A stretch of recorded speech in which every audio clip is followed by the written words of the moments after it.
Bien, continuamos con mucho más de este segmento de Telenoticias en entrevista. Sí, señor, en entrevista con el médico cirujano residente de pediatría, Isael Helves, que lo tenemos en este momento en los estudios, hablándonos un poco sobre la fiebre, esta defensa natural del cuerpo. Así que ya, como lo escuchamos, no es una enfermedad, sino es una defensa natural del cuerpo que tenemos que tener siempre en cuenta, cuidado, observarla y de esta manera acudir al especialista con tiempo, tanto para adultos como para los niños, los más pequeños de la casa, que es bastante preocupante. Bien, doctor, antes de ir a la pausa, te comentaba sobre los métodos o el método más fiable para tomar la temperatura. Bueno, tenemos a nuestra disposición, por supuesto, bueno, diríamos que 13, a quien le preguntemos. Lo digo es porque las abuelas van a decir siempre, le ponen la mano acá y dicen, no, tiene 39, es muy alta. Por supuesto, uno tocando al paciente, pues uno digamos que pudiese no saber, sin embargo, no es confiable, porque hay que saber que tenemos una definición que es una medición exacta, mayor de 38 decimos ya que es fiebre. Mayor de 39 a 40 es fiebre alta, por supuesto. Que es muy importante porque nos orienta más o menos, bueno, esto me da fiebre alta, estas patologías no me dan fiebre alta, tienen este como comportamiento. Podemos utilizar los termómetros digitales, es una opción que de verdad podemos utilizar justamente. Tienen la ventaja de que no necesitamos calibrarlos porque algunos vienen ya, por ejemplo, los que son para temperatura rectal, en caso de los más pequeños, ya vienen calibrados, no tenemos que hacer sumatorias adicionales. Pero el que contamos siempre en casa, que es confiable, que es bueno, es el de mercurio. Ese es el más confiable que tenemos justamente. Sí. El más tradicional. El más tradicional, por supuesto. Tenemos que saber también que depende de donde tomamos la temperatura, vamos a más o menos restarle, bueno, vamos a sumarle ciertos grados. Exacto. Cuando tomamos a nivel axilar, tenemos que recordar que tenemos que sumarle 0,5 a la temperatura para que sea confiable. Es decir, me da 38, es 38.5. Me da 39, 39.5, o me da 37.8 o 37.9. Bueno, ya sabemos que es 38.4. ¿Sí me explico? Hay que sumarle ese 0,5 para hacer la medición mucho más exacta. Si es a nivel rectal, si tenemos que solamente sumarle 0,3. Entonces ese es más o menos para que lo tomemos en cuenta. ¿A quién le vamos a tomar temperatura rectal? Porque es un poco controvertido, yo sé. Sí, pero a veces sí hay que hacerlo. A los más pequeños, a los recién nacidos más que todo, menores de 3 meses, usualmente es como a los bebés. Exacto, es el más ideal, pero más que todo a los neonatos. Lo hacemos es porque varía mucho, como están ellos por fuera, a como es la temperatura corporal por dentro. Pero en todo caso, usualmente a veces no es ideal. Cualquiera de los dos equipos también es confiable si se tiene en casa, tanto el digital como el de mercurio. Y por supuesto, yo creo que la mayoría de personas, bueno, que yo recuerde, siempre tienen el de mercurio para medir la temperatura. Doctor, el mito sobre los paños fríos en la cabeza, en el cuerpo, el bañarse para bajar la fiebre. Quisiera que nos hablara un poco de eso, porque ya que eso es una interrogante para todos aquellos que nos están visualizando. Bueno, te digo que los paños no son un mito, o sea, de hecho es una herramienta poderosa. ¿Son buenos? Sí, son buenos. Con los baños sí hay un poquito de controversia. Vamos con lo que sí funciona.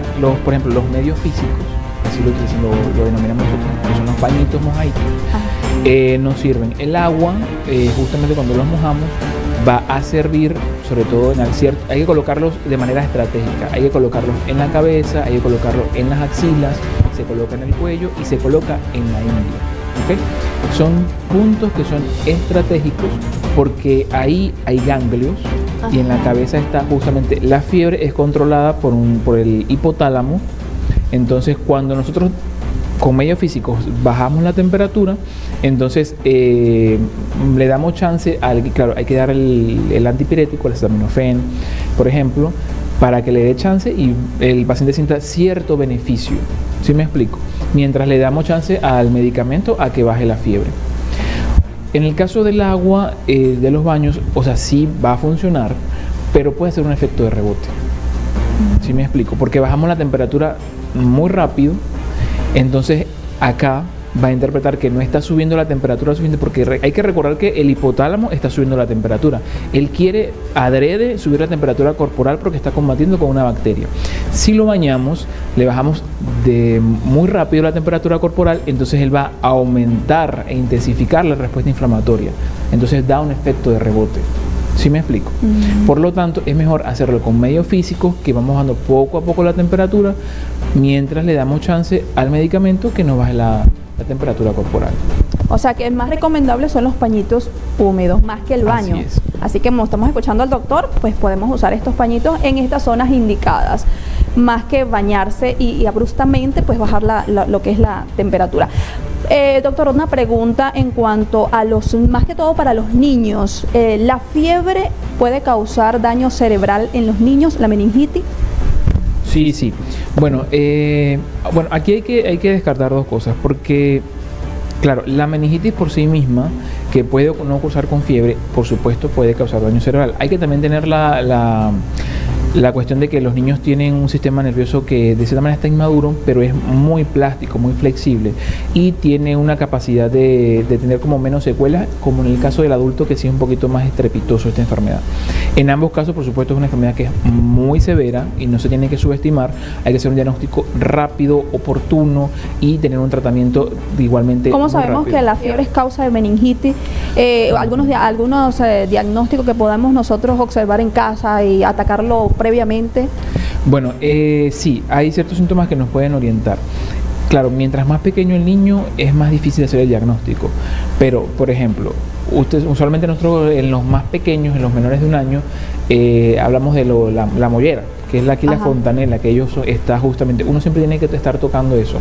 Si uno siente un abultamiento, eso es muy sugestivo de una infección a nivel del sistema nervioso central. Abultamiento en la parte de la mollerita. Exacto. Si esté abultada, que es como si hubiera un chichoncito. Eso se palpa que esté. Ese niño tiene que, lo más pronto posible, tiene que recibir atención hospitalaria. Ni siquiera ir directamente a una especialista, sino ir directamente a un hospital a tener evaluación médica. Por supuesto, que el paciente presente rigidez en la nuca, que la luz le moleste, que presente vómitos sin tener el reflejo nauseoso antes. Es decir, puede que tenga un poquito de náusea, pero son vómitos que son rápidos, repentinos, como en proyectil. Que el paciente presente alteración del estado de la conciencia. Si los más pequeños solamente están irritables, están muy irritables, la comida no les calma, ni siquiera la lactancia. En el caso de las convulsiones. Puede presentar convulsiones, por supuesto, pero hay que discernir un poquito ahí, porque una cosa es, hay convulsiones que están asociadas directamente al cuadro por fiebre y otras que son más propiamente de una meningitis. ¿Sí me explico? La fiebre por sí misma puede causar convulsiones. Sin necesidad de tener peligro de una meningitis. Correcto. Pero es que ese diagnóstico es en ausencia de otro diagnóstico como meningitis, que se haya golpeado la cabeza, un traumatismo. O sea, descartando estos, hay pacientes que son susceptibles a convulsionar cuando presentan una elevación de la temperatura corporal. Pero ahí es importante destacar algo. Estos pacientes tienen una susceptibilidad genética. Es decir, ellos por sí mismos, ya con una fiebre baja 38, ellos van a convulsionar. Pero no quiere decir que porque convulsionen vayan a tener epilepsia, retrasos en la alteración mental o algo por el estilo. Nada que ver. Ellas son usualmente benignas, son aisladas, controlamos la temperatura y no vuelven a ocurrir, y siempre van a ocurrir en niños mayores de 6 meses y menores de 5 años. Ya después de eso ya no es una convulsión por fiebre. En caso de estos síntomas, lo más apropiado es recurrir rápidamente al doctor, rápidamente al médico. Sí, no esperar mucho tiempo, porque es bastante peligroso, porque al desconocer las causas, pues se vuelve peligroso, porque no sabemos, el padre y la madre no saben realmente cuáles son las causas de la fiebre, y digo yo, pues lo más recomendable es acudir al médico, sobre todo cuando es niño.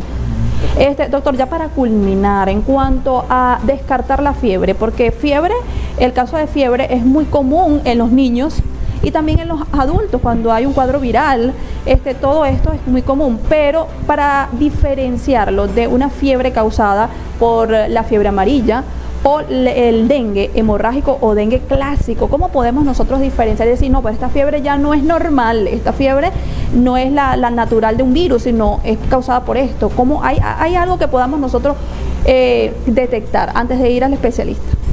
Sí, usualmente desde un punto de vista tanto para el paciente como sobre todo para nosotros, la fiebre tiene características. Uno, si es alta, si es baja, si es de 38, si es de 39, si es de 40. Fiebres altas se asocian usualmente con el virus del dengue.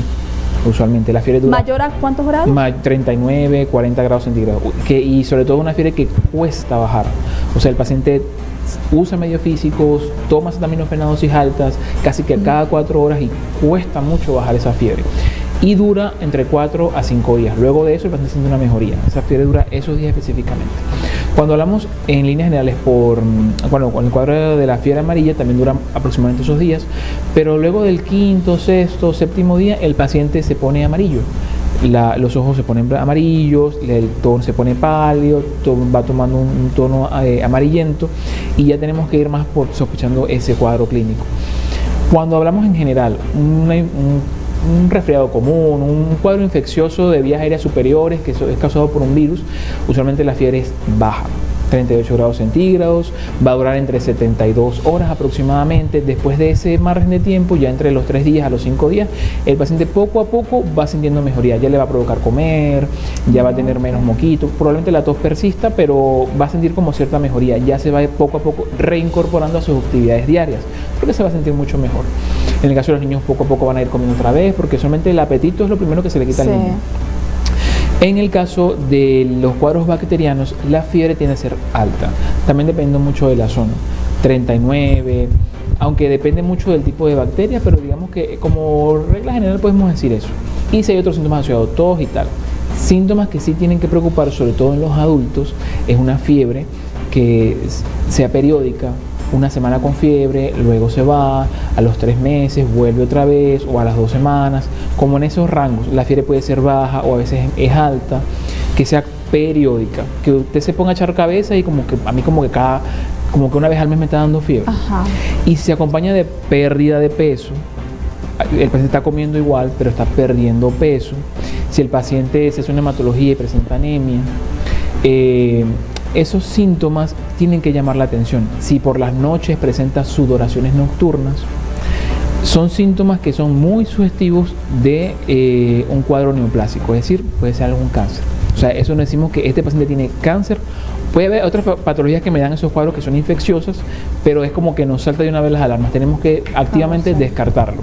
Muy importante, doctor. Bueno, así de esta manera estamos conversando con el doctor Isael Helves sobre este tema de la fiebre, muy importante que usted tome en cuenta todas estas recomendaciones que el doctor nos está regalando a través de este programa de Telenoticias. Doctor, ¿dónde usted pasa consulta? ¿Tiene consulta privada? ¿O dónde está trabajando para aquellos que nos están visualizando y dicen yo quiero que el doctor me examine, el doctor me evalúe? Así que no sé si usted pueda darnos su dirección, si tiene consultorio. Bueno, actualmente, pues, como usted ha comentado, pues estoy a dedicación exclusiva a posgrado. Estoy formando en el posgrado de la Universidad de los Andes de Pediatría en el Pedro Emilio Carrillo. Pues actualmente solamente, como es un poco demandante en la formación, pues solamente estoy pasando consulta a domicilio y previa cita, pero estamos totalmente a la orden justamente. Así es, bueno, ya como acaba de decirlo el doctor, está completamente a la orden para toda la comunidad de Monay y bueno, y mucho más allá, aquellas personas que están interesadas. Si quiere dar su número de teléfono, no hay ningún problema aquí a través de este segmento de entrevista, doctor. Si quiere dar su número de teléfono, lo puede hacer perfectamente. Sí, 0412-7003-453. Ok, perfecto, doctor. Muchas gracias por todas esas recomendaciones, de verdad muy importante para toda la población. Así, de esta manera, hemos culminado con este segmento de Telenoticias en entrevista, en esta oportunidad con el doctor Isael Helves, el cual nos estuvo comentando, hablando, abordando este tema tan importante que es la fiebre. Así, de esta manera nos despedimos el día de hoy. Habló para ustedes Ginelis Vera. Tengan todos una feliz tarde y que Dios les bendiga. Será hasta la próxima.